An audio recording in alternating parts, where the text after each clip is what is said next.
Alongside my law degree, I'm playing for the University of South Wales men's first team in the Bucks Premier Division.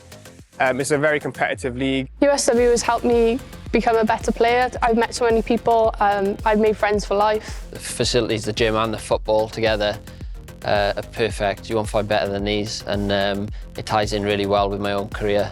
So I picked this university to study sport and exercise science, and obviously I knew alongside that I could apply for a sports scholarship. I was aware of the scholarship programme, and it did play a big factor of me coming to the university because I know that I'd get the help that I needed with my course or within the football team. So with the award of the scholarship, I was able to excel my studies. I was able to buy textbooks, equipment to help me improve my coaching skills. The scholarship programme also provides mentoring and seminars to help. I've also managed to use the physio.